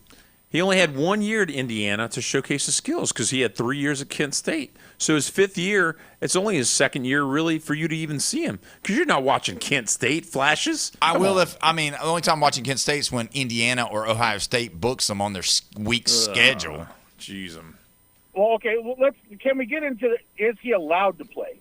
Yeah. Or is this why he's going to court? No, the courts have already announced it in Colorado. They won a court case, and, We're not even sure if it was a Colorado. It might have been a Minnesota one. Some court out there just said, yeah, sure, let's let these guys, 22 years old, sure, let's let them play. Yeah. All right, but is that because of some sort – I mean, why was there any kind of precedent when the league sets their own – I mean, not everybody gets to play football. All right? I'm not going to be able to go to college and play football. I'm a 555-pound, 50-year-old man. I'm not going to college to play on a scholarship, and they're definitely not paying me. I wish they would. If there's a college out there in Florida now, and you're looking for a veteran lineman from high school, of 40 years plus, There we go. then come on down. I will take your $1 million, and I will ride that bench for you to glory. Do you have eligibility left? I haven't gone to college. Oh, I hey. went to community He's got college. Sign him up. He's got 5 full years. 4 years, 6 if you count my veteran status. So No, it's 5 years from We're going now. to get an exemption for you. Yeah, that's Don't worry right. about it. We'll have I'm Bone gonna go Crusher for- take your I'm gonna number go down. and they're going to have to pay me. Do you look good in purple? Oh, Man, my I'll look good gosh. in any color you want me. I'll wear a wig if you want. I don't There you care. go. Oh, here we go. Now he's trying out for the WNBA. Hey, whatever I need to do, man, I'll identify whatever I need to get identified as so I can make that scratch. You know how these defensive guys, the defensive backs, they have all the hair coming out the back? Yours is like coming out the front with a big old beard. Man, I've got a donut. What are you talking about? Well, Nate, thank you so much for the call, my friend. I No appreciate you. problem. We'll talk more about Hard Knocks on Friday. How about Sounds that? great. Sounds perfect, All right, man. bye. Thank you so much. I wanted to go to the phone line. Gator Jamie said, talking about earlier when I was talking about Tua and if this and if that, he said if a frog had wings every time he jumped, he wouldn't bump his butt when he hopped. So I agree with you. And for once, I agree with Jeffrey. College football has always been a de facto farm system for the NFL. So there you go. You got some people. You got some people showing you love, Jeffrey. You know, when we were talking about the baseball cards earlier, it popped in my head, and I was like, you know what? Baseball is one of the hardest ones to know who's going to be successful because there's been LSU guys like Ben McDonald, Chad Ojea. Chad Ojea won a national title as a star pitcher for LSU. Yeah. Ben McDonald didn't. Ben McDonald had a little bit more of a career, quite a bit more of a career, but you just don't know because these guys are coming out of high school. They go through the farm system. I mean, some get developed like Roger Clemens' son. Yeah, It's Cody. taken him like 6 years almost to really get to where he wants. But the thing is it's not just about practice, it's about force practice and real life game practice. Some of these guys are gamers and they're there for the crunch. If they don't have any pressure on them, they don't develop. And that's probably what's happened to Roger Clemens' son. So basketball is a little bit of a hybrid between the two, correct? Yeah. Because you can do a one and done. They don't really have a farm system, per se. You can get better in college. You can. In basketball. They've allowed that game to change a lot. The college game has changed. It is more suitable for the NBA. Yeah. So, you can stay in college and actually get better and get to be a lottery pick if you've stayed 2-3 years. Whereas used to, realistically, if you didn't make it in the first couple of years, you're not going to get drafted late. The closest thing to baseball, though, as far as the farm system, everything goes, hockey. Yeah. Yeah. All right. I got one for you. Go ahead. This news has been confirmed. Tommy Castellanos has indeed called Florida State and offered them for him to come back and play his 5th year. And they said no thanks. Yes, they did say no thanks. I thought so. But I'm just going to say, so don't be surprised. Don't be surprised if we hear of Tommy Castellanos signing with somebody. We probably should have gotten our Norvell Central Taylor Devers on the phone about this. But do you want to see Tommy Castellanos in another college uniform? You saw him in Boston College, didn't work out. You saw him in Florida State, didn't work out. Now the question mark is where's Tommy Castellanos going to go? 5'8", 175-pound quarterback that really doesn't wow you. But why this makes me so mad? See, we get to we pull back the layers of why this bothers me so much. There is another person that these guys are coming back to school that they've already left, they've already finished, and now they're coming back, and what are they doing? They're bumping somebody else. They're taking somebody else's spot, somebody else's reps, and they're taking somebody else's money. And I don't like it because they can blue shirt you or brown shirt you or gray shirt you, whatever they call it, at different schools, and they're going to get these guys now because just one judge out of the blue said, you know what, I don't know who may have give that judge money or who told them to do this or that, but now you've got these guys coming back.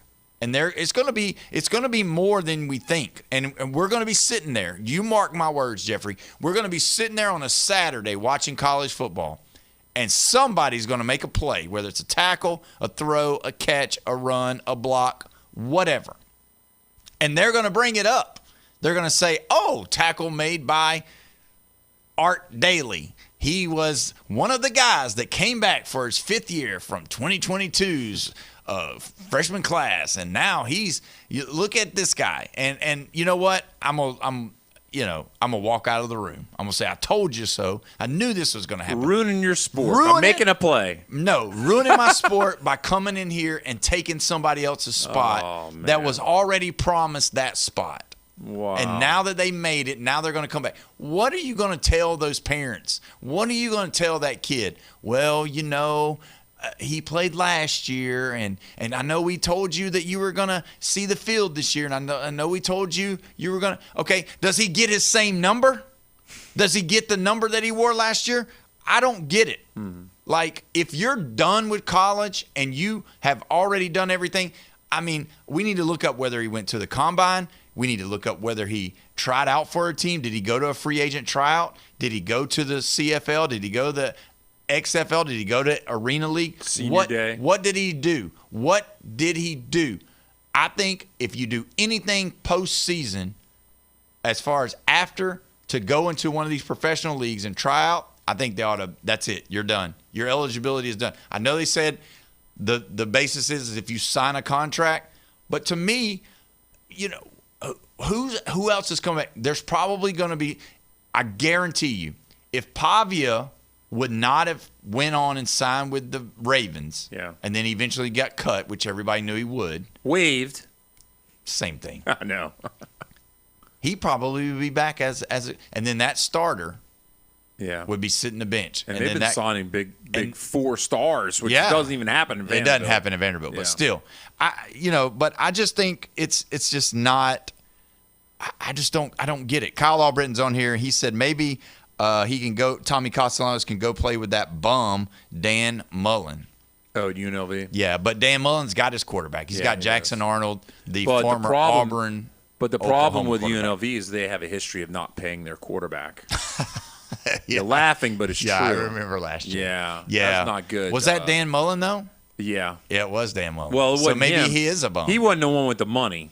Right. But, I mean, he was the coach of the team that said they were going to pay him with the money. Yeah. But so give me Tommy Castellanos of the Kent State Flashes. Yeah, let him go. Or the South Dakota Jackrabbits. Yeah, let him go play for one of those teams. Get him off on my TV, though. So would you be happy for him, though? He goes to South Dakota and they win the Division I AA? I turn it off. Oh, I don't even watch it. But they're going to be playing Texas Western. Let the record show if any game that I'm watching, the team, either of the team brings in, starts, does it, because the last that I'd heard of Tommy Castellanos was that he was going to try to play another position because he wasn't tall enough to play quarterback. Yeah. Why go play? Okay, so to your point. Yes. All right. To your point that this is a farm system. You and Gator Jamie are in this bromance about it. All right. So say that's what this is. Tommy Castellanos has already been told by NFL executives that he is not tall enough to play quarterback in the NFL. So what is he trying to do? What is he trying to do?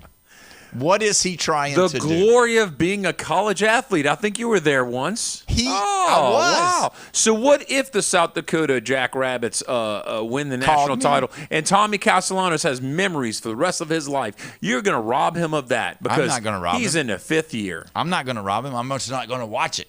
I'm going to turn it off. It's still going to happen. It's my American. And he'll still have his memories. It's my American right to turn the television when I want to. We're going to go to the phone line. We got Gator Jamie on the line. Jamie, what's going on? Make sense of this, man. Man, I was trying my best not to call, but you are ridiculous on this topic. You're so wrong. I had to call and boy, I couldn't type it all out. All right, go ahead. The ruling has already been made that guys get 5 years to play, right? Yes. And so what's wrong with a guy saying, I'm trying to go to the NFL, the NFL saying, no, you're not ready yet or you're not good enough or whatever, and then coming back to take advantage of his 5th year of eligibility? What's wrong with that? He's already left. He's already said, I'm done. He's already done the evaluation of the NFL. He's already been told that you need to change positions. He's already considered that. And then he's going to take – yeah, go ahead. So maybe he's going to go back to Indiana and take all that input the NFL gave him, put it in his game and try to get better one more year, and then go back and see if he can make a run at it. And even if he doesn't, he's still going to get paid six figures. And where else can a 22-year-old go and make six figures? Well, the other side of that is we're only thinking about the selfish fifth-year player that's wanting to make six figures, but what about the first-year player that's already been promised all of those things and the coach has already sat in the dining room, in the living room with the parents and said, we're going to take good care of his son. You can trust us with your son, and now we're going to bump him because we just found a new person that is not even good enough to play in the next league. Come on, life's not fair, bud. Life's not fair. I understand. It's all a competition. Everything you played sports, you know everything's a competition. Yeah, but if they you sign up as an 18-year-old to compete for a position, you don't get promised a position. And if you are being promised a position and you believe that, then it's welcome to the world. But yeah, their promises are made to be broken. So you're saying that, and this, I'm saying it's big money, and where else can a 22-year-old go and not only have a chance to further his career in that sport, but also make six figures? I mean, if he's not going to go back to college and play football, then what's he going to do? He's going to go change tires at Jiffy Lube? I mean, life's not fair. If those are your two options, though, which one are you going to do? I don't know. Paul's got 3 more years. I do. Paul's got 3 more years to try and take care of and take the place of Pat McAfee, and hopefully he won't be at Auto Nation changing tires or anything like that, and hopefully he'll take along little old me. So let me ask you this: since you guys in Gainesville has a problem of not really knowing who your quarterback's going to be, how about Tommy Castellanos just come in there and move those guys out of the way and become the Gator quarterback? It's not a problem with who it is. It's just he's not good enough. There you go. That's about right. If he was good enough, then I wouldn't have a problem with it. But he's just not good enough. Yeah, no, I agree with you. But he is good enough to play at Southwest Missouri, and if they want to give him $50,000 to play football, once again, you played sports, you love basketball, probably still do. I love basketball. I love football. If somebody would have said in my senior year, "Hey man, we give you $20,000 to come play football for us," I would have signed up immediately. Yeah, sure. It's peanut money, but I would have taken it as a young man for have one more year to play. I understand your point. Point taken. And the thing about football you have to remember too is when you're done playing, you're done forever.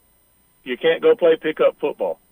No, that's right. That is very true. You can't get 22 of your buddies and go out there and play tackle football. It ain't happening. No. Basketball, you can go shoot around. Baseball players can go play softball. Tennis players, they can all play that the rest of their life. When you're done with football, you are done with football.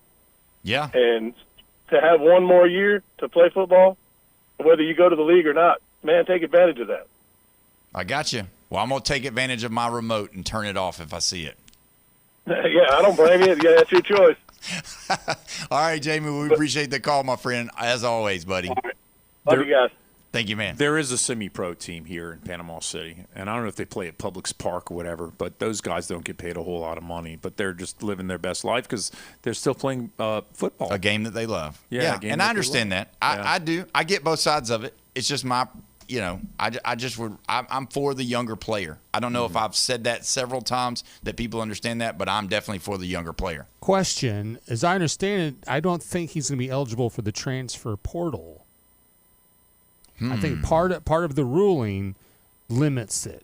The players can only go back to their own team, and of course they couldn't have signed a pro deal. There you go. So that makes better. Closed. Yeah, the portal's closed, so he can only go back play for the team. State. That's why he called Florida State to ask if they were interested in his services, and Mike Norvell said no. They said intramurals is over there. That's right. So yeah, that adds a greater level to it. Bone Crusher, thank you for doing that. We're going to go ahead and take a break. When we come back, we'll dive into more of this. We got to talk some NFL as well. You're listening to the Sports Blitz with Paul Wilson right here, 104.3 ESPN Northwest Florida. This just in. Get the latest sports news, scores, and updates from 104.3 ESPN Northwest Florida. Follow us on Facebook for exclusive content, behind-the-scenes action, live streams, and the chance to interact with your favorite hosts. Stay connected. Stay connected. Stay connected. Join the conversation on Facebook, YouTube, and Instagram. Search for ESPN Northwest Florida and crush the follow button. I follow you on social media. We're always here to keep you in the game. Good evening, this is Joanna with your weather forecast from ESPN Northwest Florida on this Wednesday. Clear tonight with a wind at 5 miles per hour out of the south-southwest and a low of 78. Tomorrow morning, look for sunshine with a temperature near 87. The afternoon and evening, a high around 89 and mostly sunshine. Friday hot with a high of 90 and some sun throughout the day with possible thunderstorms in the afternoon and evening. This weather forecast is brought to you by Earthworks of Northwest Florida. Thank you for tuning into ESPN Northwest Florida. Rely on it. Full residential and commercial projects from start to finish. Wheelhouse is ready to help.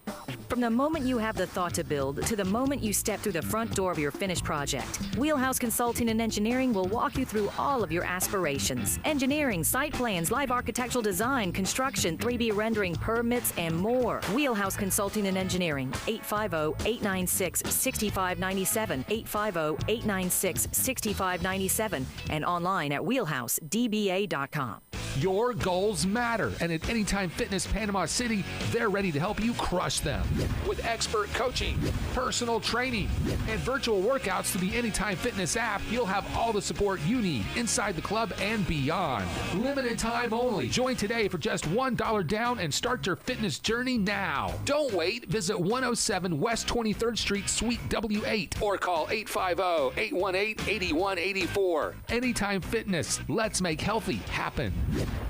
Pull up a chair, Braves country, because your Atlanta Braves are ready to play ball on the Braves Radio Network. Michael Harris gets good one on it. Rising back to the chop house, taking flight and out of here.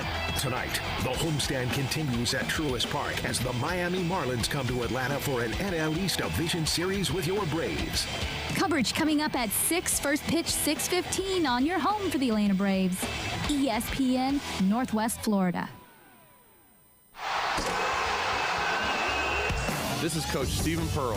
Your home for Auburn basketball on the Panhandle is 104.3 ESPN Northwest Florida. Now back to the most opinionated sports talk show on the Panhandle.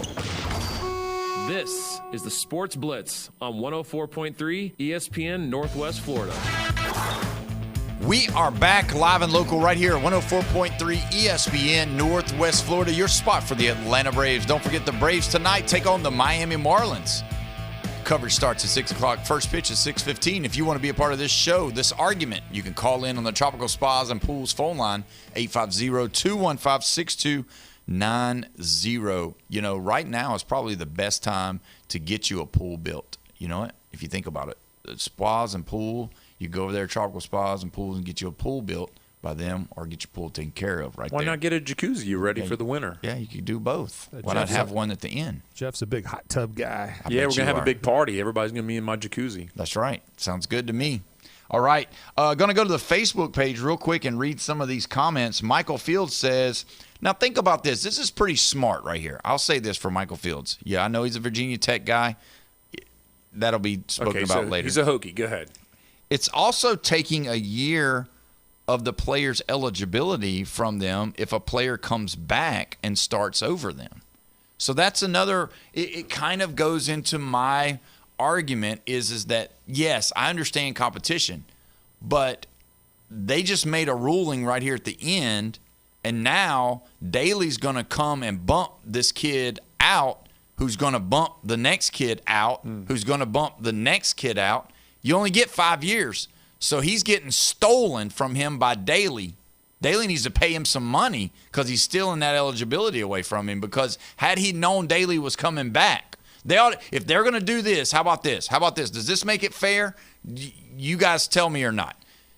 If they're going to allow something like this to happen, then they need to open the portal for a week and let everybody that's going to get kicked out or bumped down to the second tier or the third tier that they thought it was their year or they thought they were going to get some reps. Wow. They can reconsider. Because you changed the rules. That's like me coming into a game and saying, okay, this is the rules of the game. This is how it's going to be. And then right before we start, be like, oh, yeah, I forgot to tell you, you can go grab one professional player and bring him in and play. We already got our professional player. Here he is. Boom. Now you can't do it because the game's already started. Sorry, competition. Well, that's what Holloway did at Alabama. Oh, no, I didn't. But, I mean, yeah, and there you go. You had to go to court to get it fixed. So why not go to court and get this fixed? Because this is an atrocity to some of these kids that are coming in that thinking they're going to get some reps, and they're burning their 1 year of eligibility because you only get 5 now. Yeah. They changed the rules before the season started. There's a movie coming out next week called Mutiny, and that's what you just cause in college football if they do that. Just open up the portal at any time. I mean, you got all these other guys. You know what it is? It's playing hungry.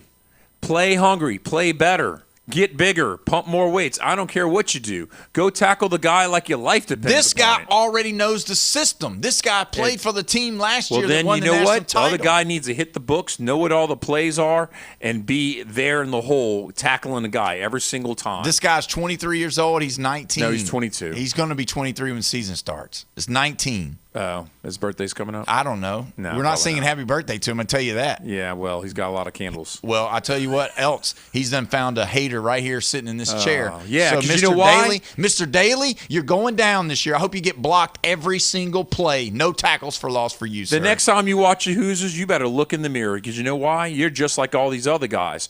They're putting the camera on Kirk Cignetti every single time, and you hate it. You're still talking about Kurt Cignetti. I ain't talking about Cignetti. Yeah, I'm talking you about are. Daly. I don't want to see Cignetti. I don't want to see Daly. You know what? Don't make me boycott Indiana football this year. You're going to miss the Kent State game. Yeah, I'm gonna, No, they're not playing man, Kent they're State. playing Howard. My goodness. But Howard. I mean, I'm just saying, like Howard's one guy too. one guy. Oh my gosh! I just, for me, it just blows me away. I get it. I understand both sides of the argument. Even like with what Jamie was saying, I really think, that's it. But one of our other on the Tropical Spas and Pools phone line said, hey, if you want to pay me, $100,000 a year to be a sports player, entertainment type person, then I'll get on the radio. And he said he has experience. So there you go. So yeah, Who is that? I don't know. That's the thing. You can just open it up and let anybody come in. Just change it right out the gate. If that's what we're going to do, we're just going to change it all. And I don't love it. So, that's my deal. All right. We got to talk about some of this stuff. We got some NFL coming up tomorrow. I really want to talk about what you think about the Arizona Cardinals. Do you think that Carson Beck, because he's going to be starting tomorrow, right? So all the Miami Kenny fans. Pickett. Against Kenny Pickett, right. Small hands, Kenny Pickett. But Joe Burrow has small hands. Yeah. I mean, it's going to be the Hall of Fame Bowl game. You don't like it, though. I do. Remember last year? I like it. I like seeing these college guys to see if they're going to do anything. Now, a lot of times they don't come in and they don't do a lot. No. But I still like it. I enjoy it. Yeah. So, I mean, I enjoy the speeches more than anything for the Hall of Fame. What? The guy's getting inducted. Yeah, I know that, but I mean, you don't like the game is kind of, it's just preseason. It's not spectacular. It's not like I'm going to see these guys again, probably. Very few make it through. Now, Carson Beck is an exception to the rule. Kenny Pickett, you're never going to see him again in a real live game as a starter. It's just not going to happen. He's done. His time is over. Yeah, his time's over. He's been given his chance. He's going to be third string for the rest of his career. He might last about 4 more years if he's lucky. Yeah. And he's done. Hopefully you see a defensive guy going like a maniac out there, and then they're like, okay, we're going to keep that guy. He's not even going to practice squad. He's on our team. You know who they're not going to see? Who? Daly from Indiana. He's back in college. He went back. He didn't make it in the NFL. He's back to college. I'm still burned up about that. You can tell. Yeah, apparently. So, you got these guys. You're worried about Indiana repeating. No, I'm not. No, I'm not. I knew. I'm worried about them beating Howard. Or North Texas without Mestamaker. Ooh, the mean green. All right, so let's talk about it for a second. what college players are you interested in watching? I told you my first one was Carson Beck. I want to see what he can do in an NFL offense. I feel like he was one of those guys that could possibly be the guy that's ready to play right out the gate. And so far, my analogy has been kind of proven. They're actually giving him a shot to see what he can do. Yes, they have Jacoby Brissett. Yes, they signed him to a deal. But could this be like the old school Matt Flynn? He loses his job to Russell Wilson type deal. Who's a player that you're excited about seeing him in an NFL jersey, in an NFL game in this preseason that we're about to start seeing? Oh, this year. Wow. Well, definitely not talking about next year. Well, I was just thinking about the college players that are really thinking electric. But you know what? I'm not sure what Tate's going to have that came from Ohio State. Yeah. He was the sidekick to Smith at Ohio State. I want to see what he kind of has in the tank, because you really can't tell when you have that guy on the opposite side and they're getting that double coverage and everything. I wonder if Tate's actually got anything. Well, Calvin Ridley, he's still got value that he would require a double team at times. Yeah. But that's a good one. You buy Cam, you buy into Cam, which the quarterback. Which one? Ward? Yeah, Cam Ward. Cam Ward. He's a Tennessee Titan quarterback. That's where Carnell Tate is. I think he's decent. Yeah, he'll do okay. The problem is it's the Titans, man. The Titans just don't have the whole team to make a big move. Can they double their win total? Sure, you can go from 3 to 6. Big whoop-de-doo. You're still 6-11. You probably won't even pass up the Colts in that division. I mean, it's kind of sick. What about, I hate to let this be Indiana's show, but what about Fernando Mendoza? We've heard early on that he struggled.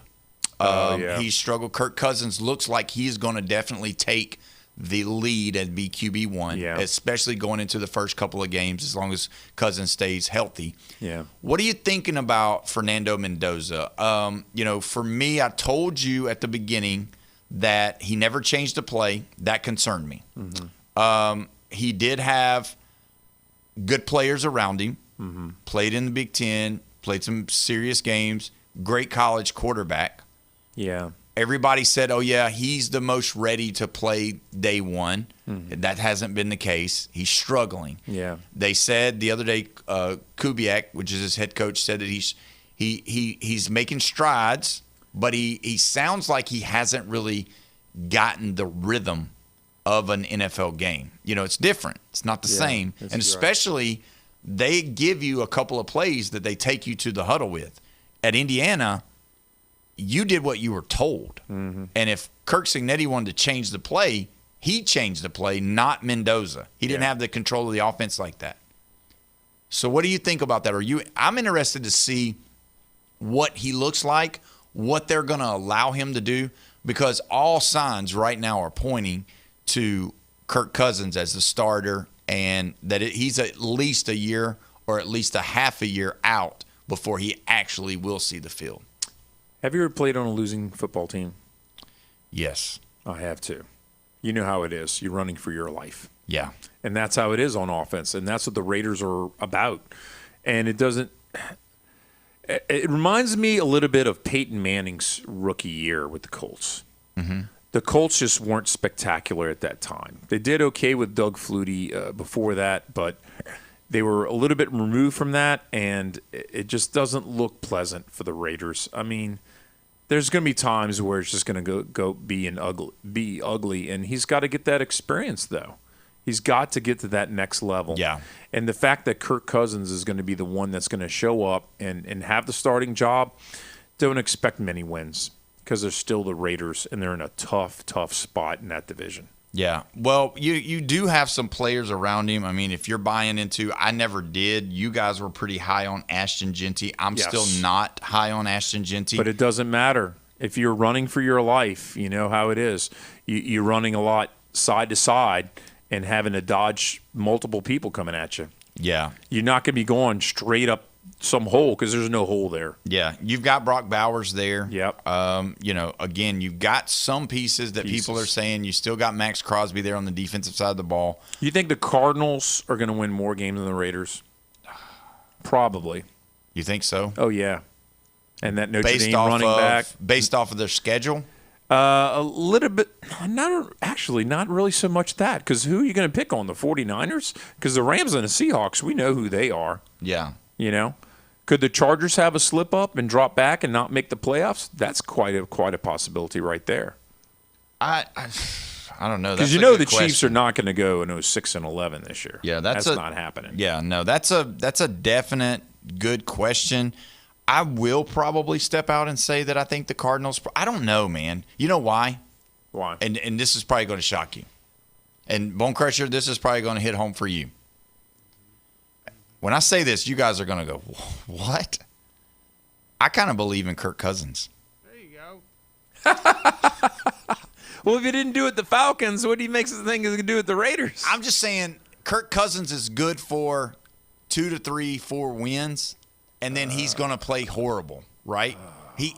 Kirk Cousins. So he's an early season quarterback. He's always been that way. Kirk Cousins looks like $1 million the first couple of 2, 3, 4 games. He'll get you in a game and help you win a game. Yeah. But then as the year goes on, he does get worse. Yeah. So I figured you'd laugh at me, but I kind of believe in Kirk Cousins. So really, I think there's a chance that the Raiders possibly could. You know who's not laughing right now at my statement? Atlanta Falcons? The Falcons, because they need a quarterback, and they had one. Expensive one, but they still had one. Quarterbacks, they're all broke. Yeah, we got them. They're not broke money-wise. They're just broken. Right. Yeah, broken quarterbacks. Come and get Well, them. you know what, the Raiders, they like that. You like that. Oh, yeah. So they're going to like 6 wins is what they're going to like. So, yeah, maybe that happens. So maybe it was the Netflix of the quarterbacks thing that Kirk Cousins. I just like the guy. I do. He's a family guy. I didn't like when he left the Redskins.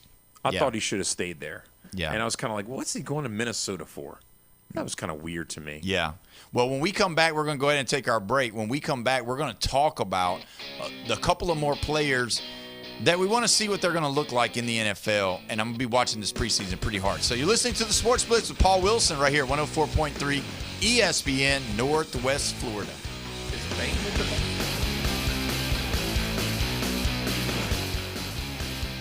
It's here. The 104.3 ESPN Northwest Florida app version 2.0. Now featuring ultra high fidelity. You'll feel like you're in the game. Plus more opportunities to win weekly prizes from local businesses when you click it to win it. Download the 104.3 ESPN Northwest Florida app today at Google Play or the Apple Store. Lone Star Boil House and Sports Bar, where the locals go for the best boiled seafood around. Crawfish, shrimp, red royals, and everything crabs. Watch almost every sporting event in the country on their huge outdoor jumbotron. Follow them on Facebook to stay up to date on weekly events, live music, and food and beer specials. Lone Star Boil House and Sports Bar, your home away from home for sports, good times, and great food.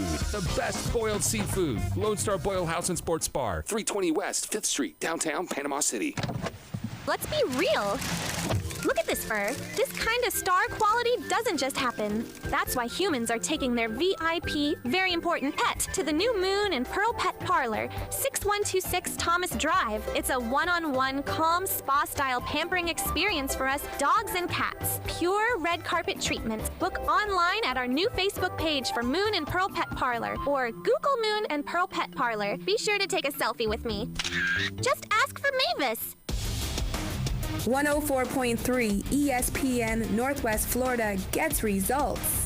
Here's Brandon Strickland from Recommended Collision Center, Jinx Avenue in Panama City. At Recommended Collision Center, we're all about taking care of our community, and advertising on 104.3 ESPN Northwest Florida has helped us do just that. Social media ads were getting stale, but the Sports Blitz with Paul Wilson gave us a fresh way to reach local customers. We've seen more vehicles coming in for estimates, more phone calls, and more people recognizing our name. It's been a great partnership for our business, pairing up with 104.3 ESPN Northwest Florida. To see how 104.3 ESPN Northwest Florida can help grow your business, go to ESPNPC.com and click the contact button. Get your message heard and cut through the clutter. Go to ESPNPC.com and click the contact button. Pull up a chair, Braves country, because your Atlanta Braves are ready to play ball on the Braves Radio Network. Michael Harris gets good wood on it. Rising back to the chop house. Taking flight and out of here. Tonight, the homestand continues at Truist Park as the Miami Marlins come to Atlanta for an NL East Division Series with your Braves. Coverage coming up at 6, first pitch 6:15 on your home for the Atlanta Braves. ESPN, Northwest Florida. ESPN Northwest Florida. He once ate an entire birthday cake before he realized there was a stripper inside. LSU Jeff is part of the Sports Blitz with Paul Wilson. 104.3 ESPN Northwest Florida. Welcome back. You're listening to the Sports Blitz with Paul Wilson at 104.3 ESPN Northwest Florida, your spot for the Atlanta Braves. Don't forget the Braves tonight take on the Miami Marlins. 6 o'clock is the coverage time. 6:15 is the first pitch.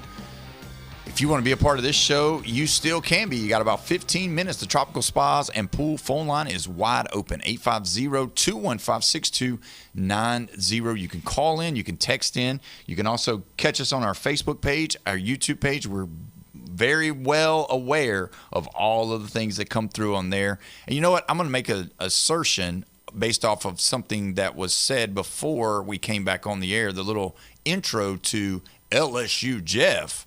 You're not LSU Jeff yet. You haven't. When LSU, I found this out about Jeffrey. When Jeffrey's team loses, he's not LSU Jeff. He's just Jeff.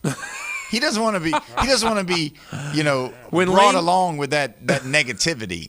So basketball season, he's like, no, I'm not LSU Jeff. I'm just Jeff that likes basketball. And baseball season, wait till baseball. We're gonna show you. We're gonna show you. Then all of a sudden they took the nosedive. Jeff's like, oh, LSU Jeff, who's that guy? I don't know. I've never met him. Is he coming over for dinner? I don't know. And now that Lane Kiffin's there, he's like real hesitant to use the moniker. Because it's just like, if Lane Kiffin does good, if Lane Kiffin starts out like 5 or 6-0, you'll start hearing, oh, my name's LSU Jeff, or he'll be coming up on my phone as LSU Jeff, be writing it in himself. I just I'm just waiting for gymnastics season. I'm just clearing that up. But let me tell you something. Duplay in Panama City, 287 Aberdeen Parkway is your place for the indoor excitement and fun. You think school started, that place is no longer needed? Well, I'll tell you what, after school, you need to take your kids there. They don't have enough time. There's one thing I'm disappointed in with the school system. They don't really have a lot of structured time for PE and physical education. So you know what? You're losing out when you're sending your kids to school when they're not getting enough activity. Don't let them get it where little Johnny or little Susie's they've been studying all day and they've been in classroom all day. Yeah, that's right. They don't need to sit in front of a screen. They don't need to sit in front of video games. They need to go out and play. Go to Duplay, 287 Aberdeen Parkway in beautiful Panama City. They got stuff going on all week long. If you're a homeschooler, guess what? You do need PE, so they can actually do that for you.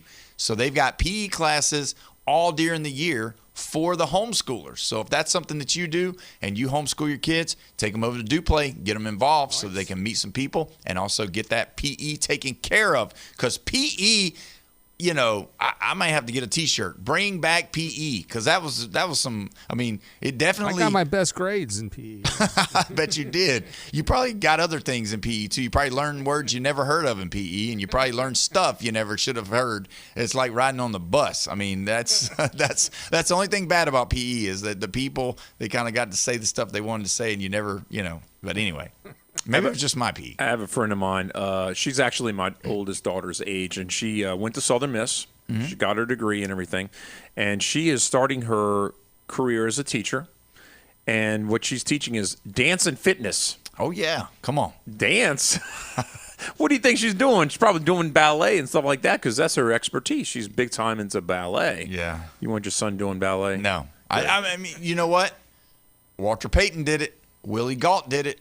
Yeah, there was a defensive back for the Commanders who came from the Panthers. I can't remember who it was. There's some guy I could not stand, and he was doing ballet and everything in Virginia. And I was like, What is this guy They doing? don't wear the. I don't think they wear the defensive back. leards. Little That's what you're worried flowing, about. No, I don't think they. I don't think they wear that. Yeah, they do. I don't know though. I mean, would you call him a pretty boy or not? He wasn't very pretty. He had a bad attitude too. I didn't like him. There you go. All right, let's get back into the college players that you're wanting to see what they do. You know, you had said that there's one that you wanted to say. Yeah, Which Ruben one is Bain. that? Ruben Bain. Yeah. These are the Bucks. I think he's going to get a shot at getting a lot of playing time. I think that division's completely up for grabs. Even the Falcons. I mean, the Falcons are beat up and everything. I know what's going on, but the Panthers came on straight at the end of the last year.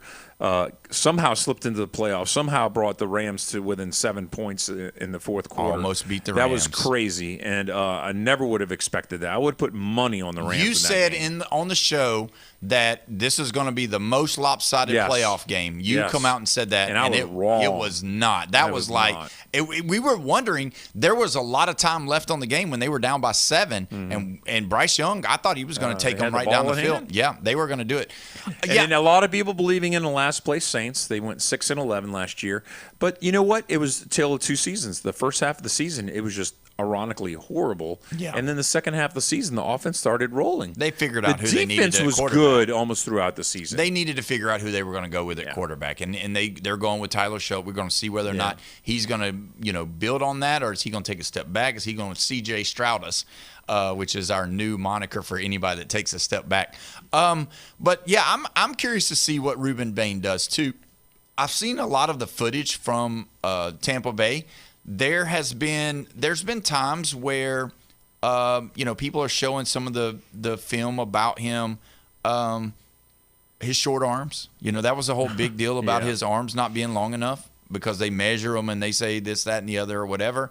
And then I've seen him beat their right tackle, who's is like the highest paid player on their team on the offensive line. So I mean, he's beat him.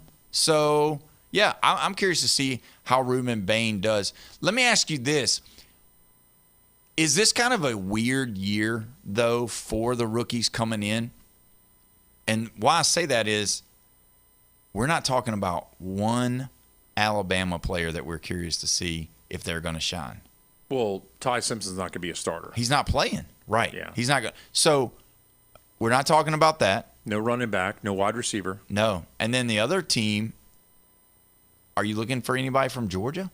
Because I can't think of any. No, because Bowers is gone. Yeah, Gunnar Stockton coming back. Yeah. I'm not. It is different. It's a weird type of year. Yeah. Normally, those teams would be populating NFL rosters. And you're like, oh man, is this guy going? Your Will Andersons or your, like you said, they're Brock Bowers. But are we're in a new era now? Even Georgia, even though they're probably putting people in the pros, they're not putting the marquee names in the pros like they used to every year in, year out. Is there anybody from the Ohio State team? You said Carnell Tate. Is there anybody else? There's a couple of defensive players you want to see, but they're not. But the traditional powers are not putting the players in. And we have two Notre Dame running backs. That's a traditional power. Lemon from USC is a wide receiver. Traditional powers are not really putting him in this year. It's just a different year. You're right. It's unusual when we're talking about an Indiana quarterback. Right, an Indiana quarterback. Yeah. We talked about an Ohio State wide receiver. They consistently put wide receiver. If he's another one that really goes out there and does well, we're going to have to give them the crown of wide receiver U. It's got to happen. And apparently they're going a little crazy about Drew Allar from Penn State. They have been talking about him. We know that I'm outside not impressed, of Paul. I know you don't like the guy. You can go and just be his biggest cheerleader, but I'm not having it. Well, if Aaron Rodgers stays healthy, Aaron Rodgers is a quarterback. Yeah. But if something does happen it's going to be between Will Howard and Drew Allar. So, you like Will Howard? I don't. Better than Drew Allar. Yeah. I mean, every year they're coming out. Drew Allar is going to be the greatest thing. He's going to be Big Ten quarterback of the year. Guess what? He's never been. 3 years in a row, they kind of hyped this guy up, and he never was the man. Yeah, that's true. Yeah, you kind of have a little bit. You kind of have it a little bit out for him. I just do. A little bit. I'm not impressed. Yeah. So one of the names that you didn't mention, the former Alabama, former Ohio State player, Caleb Downs. Yeah. Do you feel like he's going to? No? Okay. Never really was impressed with him. And you're saying, he was just a safety. That's why he gets 2 and 1 interceptions a year. That's pretty pathetic, Paul. Yeah. I'm sorry. You're a safety. You're floating out there. Go get the ball. Yeah. You're the one that's the free radical out there. You should be getting picks. Yeah. No. So we do have the top 3 quarterbacks. You got Fernando Mendoza, Carson Beck, and Ty Simpson. So out of those 3, it looks like that the best opportunity to play is Carson Beck. Now, if he goes out there and messes up, if he goes out there and doesn't do well, we're going to see. Nobody's going to notice because it's the Cardinals. Yeah, but we're going to see for the first time in a long time, the first pick of the draft is going to be sitting the bench. Yeah. And that usually is something that doesn't happen either. It's usually those guys start. I mean, the year before it was Cam Ward. I mean, he started and he was the guy. And now you've got, Mendoza. Is he not going to be the guy, And I mean, he's up in age, I remember the interview with talking with Terry Bradshaw, when I was talking with him about Fernando Mendoza. He said he was impressed with him, but he is kind of old. And he doesn't know, how if it works throwing him out there. It seems like they want to take the more quiet approach and slower approach for Mendoza than, say, the Tennessee Titans, than, say, the Bears when they brought in Caleb Williams and immediately started him. Like, these teams thought that they were going to be the one. I mean, you got C.J. Stroud who started. You got Bryce Young who started. You got Trevor Lawrence who started. All these guys started, and when they went into the pros, some of them are still starters, and then some of them are not. Yeah, and that's kind of what you look. I do like the fact that these players got experience and everything, but I don't want them to ruin, because there's been quarterbacks before. Chicago, they had Justin Fields. They've ruined quarterbacks. Yeah, that had potential. Yeah. Yeah, it's kind of a weird situation with Fernando Mendoza. I don't want to see him running for his life, but also want him to get real-world experience. And I think he's a very intelligent guy.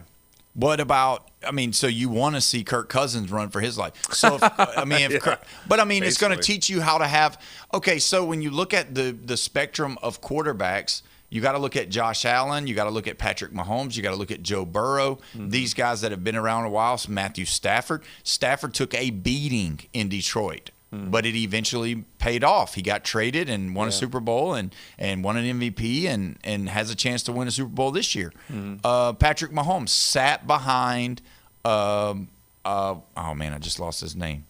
The guy that he sat behind. Kansas City?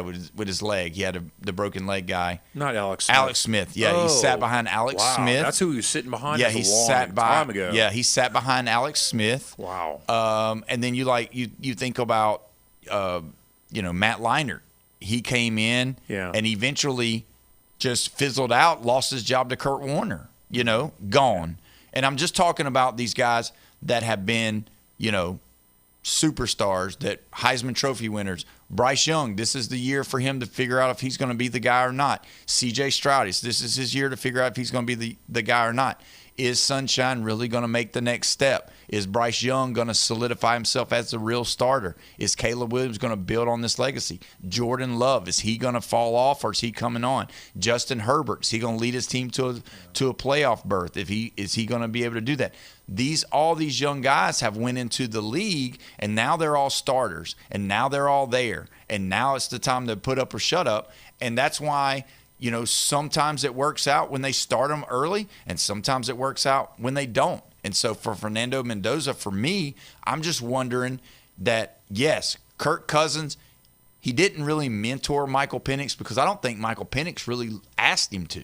That's the problem that I think Michael Penix had. They're totally different players. They are. One's left, one's right, one runs, one doesn't. Exactly. But still, Rich Penix doesn't run a lot anyway, but it didn't seem like Kirk Cousins was mentoring Penix because Penix took over the job, and it just seemed like Kirk Cousins, when he came off the field, he wasn't really looking at Kirk Cousins to say anything. Yeah. Kirk Cousins would say, good job, keep throwing the ball. But, either way, that ends it for today. We will be back tomorrow. I'm going to do everything I can to not say a word about Indiana or Kirk Cignetti tomorrow. We will see you tomorrow. Thanks for listening, guys. Check us out on Facebook. Like, share, subscribe, all those things. See you tomorrow. Have a great night.